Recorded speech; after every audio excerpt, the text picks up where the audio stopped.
खौफ सिर्फ सच्ची हादसा है। डरना आपके ऊपर है।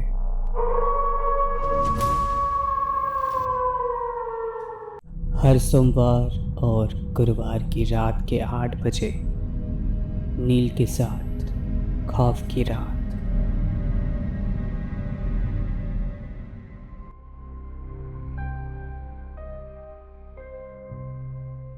मैं नील आप लोग का फिर से एक बार स्वागत करता हूँ खौफ की 18th एपिसोड पे। आज का एपिसोड एक शैतान के ऊपर है और वो शैतान कहाँ से आया है और कौन है ये किसी को नहीं पता। और आज का एपिसोड बहुत ही छोटा है लेकिन बहुत ही डरावना है। अगर आप डरते हैं तो ना सुने, फिर भी अगर सुनना चाहें तो ये आपका रिस्क है। ये इंसिडेंट मुझे भेजा है रोहन ने भोपाल से और ये इंसिडेंट आज से 5 साल पहले की है जो रोहन के साथ हुआ था। कभी कभी हम इंसान को भी उनके जगह पे ही रहने देना चाहिए जहां हमको मालूम है कि वो जगह उनका ही है, लेकिन फिर भी हम इंसानों को बहुत चुल मची रहती है कि उनके साथ उंगली करने के लिए। आज उसी पे ही है हम लोग का एक सच्ची हादसा। चलिए तो फिर शुरू करते हैं आज का एपिसोड। रोहन कॉलेज की 2nd ईयर में पढ़ता है और तभी वो गर्मी की छुट्टी पे अपने मामा के घर पे गया हुआ था। तभी रोहन का उम्र कुछ 19 साल के होंगे। अक्सर क्या होता है कि इस उम्र के जो लड़के होते हैं या लड़कियां होते हैं उनके खून बहुत गर्म रहते हैं और बहुत ज़्यादा चुल मची रहती है इन लोगों में। तो वैसा ही कुछ हुआ था कि उनका ज़्यादा मस्ती के चक्कर में और ज़्यादा क्यूरोसिटी के वजह से उनको क्या हादसा फेस करना पड़ा। उनके मामा के घर में एक रूम है जिसमें सबको जाना मना है और ख़ास करके रात के टाइम पे, और उधर सोना भी मना है रात में। दिन में कुछ भी करो उस घर में, उस रूम में कुछ भी करो, खाना खाओ, मस्ती करो, खेलो कूदो, कोई दिक्कत नहीं होता है। लेकिन रात के टाइम पे किसी को उस रूम में रुकने में मना किया जाता है क्योंकि मानना है कि रात में उस रूम में एक शैतान आके रहता है। ऐसा अगर आपके साथ हुआ, अगर ऐसा आपके घर में हुआ तो आप क्या करेंगे? या तो आप वो घर बेच देंगे या तो आप घर छोड़ देंगे। लेकिन रोहन के मामा ऐसा कुछ भी नहीं कर पाए। बहुत बार कोशिश किए बेचने के लिए भी, बहुत तांत्रिक ओझा को भी बुलाए कुछ करने के लिए, लेकिन सब चीज़ में नाकामयाब मिला उनको। खैर, तो हादसे पे आते तो उस दिन रोहन अपने बहन के साथ बैठ के फिल्म देख रहे थे रात के टाइम पे, और फिर उसके बाद उन्होंने सबके साथ डिनर करके अपने अपने रूम में सब जाके सो जाते। लेकिन रोहन ने क्या किया, अपने रूम में नहीं जाके वो उस रूम में गया जिस रूम में जाना मना है और वहाँ जाके वो सोता है। उस रूम का तो सब कुछ नॉर्मल था, अच्छा बेड है, पूरा साफ़ सफाई रहता है उस घर में, क्योंकि सुबह के टाइम पे उस रूम में कोचिंग क्लासेस होते हैं, क्योंकि उसके बहन जो है वो 9th स्टैंडर्ड में है, तो उनके सारे दोस्त लोग आते हैं और वहाँ पे कोचिंग क्लासेस होते हैं, इसलिए साफ़ सफाई रहता है वो वाला रूम। तो रोहन जाके ऐसे उधर सो जाता है और यही देखने के लिए कि ये बात सच है कि झूठ है। तो रोहन सो गया।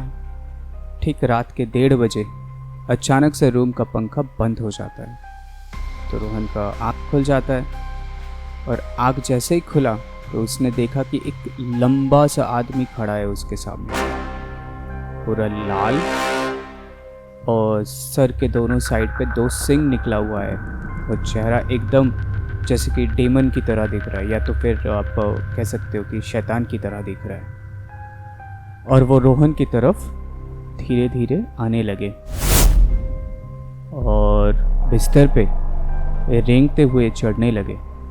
तो रोहन बहुत चिल्लाने की कोशिश कर रहा था, लेकिन ऐसा लग रहा था कि उसका कोई गला पकड़ के रखा है और वो चिल्ला भी नहीं पा रहा है। और हिलने की भी बहुत कोशिश कर रहा था, लेकिन ऐसे लग रहा है कि उसको कोई जकड़ के रखा हुआ है उसमें बिस्तर पे। और वो शैतान धीरे धीरे जैसे बिस्तर पे चढ़ने लगे, सीधा जाके रोहन का पैर पकड़ लेता है और पैर खींचने लगते हैं। उनके हाथ पे, वो शैतान के हाथ पे बहुत बड़े बड़े नाखून भी थे और उसके पैर में गड़ने लगे। तो रोहन कैसे भी करके ज़ोर से झटका दिया और घर से दौड़ के निकल गया। लेकिन तभी सब लोग सो रहे थे तो वो कुछ बोल भी नहीं पा रहे, और ये बात वो किसी से बोल भी नहीं सकता है क्योंकि सबको पता है कि वो घर पे जाना मना है। फिर भी रोहन वो रात को जाके रुका था, और इसलिए रोहन और भी चुप रहा क्योंकि उनको पता है कि ये बात बोलने से उनको बहुत डांट पड़ने वाले हैं। तो रोहन क्या किया, चुपचाप जाके अपने पापा के रूम पे जाके सो जाता है। बहुत साल बाद ये हादसा होने के बाद रोहन ने सबको बताया कि ऐसा हादसा उनके साथ भी एक बार हुआ था। तो आज भी जब वो मामा के घर जाता है, रोहन ज़रा सा भी, थोड़ा सा भी हिम्मत नहीं करता है कि वो रूम में जाके रुकने का, ना दिन के टाइम पे ना रात के टाइम पे। तो उस घर के लोग ने बहुत बार कोशिश किया, जैसे मैं आपको बोल रहा था कि ओझा या तांत्रिक को बुलाया कि वो घर को ठीक करने के लिए, लेकिन कुछ नहीं कर पाया। तो तब से वो शैतान वहीं पे रहने लगे। कुछ नुकसान शायद नहीं करता है, लेकिन वो वाला रूम में अगर कोई रात को रुकता है तो सुबह सिर्फ और सिर्फ उसकी लाश मिलता है। सच में ये बात तो है कि अगर आप उनको तंग नहीं करेंगे, वो भी आपको तंग नहीं करेंगे। लेकिन कुछ शैतान आज भी ऐसा है कि जहाँ भी वो रहे या आप जहाँ भी रहे, वो आपके पास आके आपको परेशान करेंगे। लेकिन एक चीज़ का तसल्ली है कि अगर वो आपके जगह पे आए तो आप प्रोटेक्शन ले सकते हैं, लेकिन अगर आप उनके पास जाएंगे तो शायद आप प्रोटेक्शन ना ले पाओ। शायद वो प्रोटेक्शन वो आपको कोई काम का ना हो। इसलिए जो जगह जिसका है उसको वैसे ही रहने देना चाहिए, उनको उंगली करने की ज़रूरत नहीं है।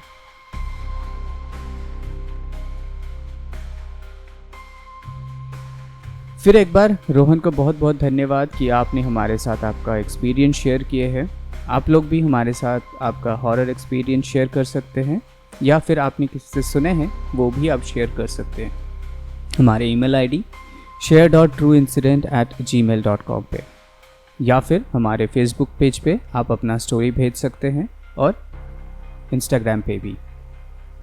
फेसबुक पेज है खौफ स्पेस F K कैपिटल और F कैपिटल, और इंस्टाग्राम पे खौफ.ff सारे स्मॉल में। अगर ये हादसा आप लोग को अच्छी लगी है तो share with your friends and family, और सब्सक्राइब करना मत भूलिए। एंड नोटिफिकेशन के लिए तो आप लोग को पता ही है कि आप लोग को क्या करना है। आप लोग को बेल आइकन को प्रेस करना है ताकि सबसे पहले नोटिफिकेशन आपके पास जाए।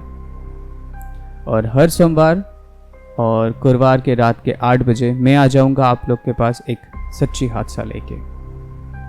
ओके देन, तब तक के लिए बाय, गुड नाइट, शबा खैर, take care and stay safe. ज़्यादा किसी को उंगली मत करो, नहीं तो वो आपके पास आके आपका नुकसान करेगा।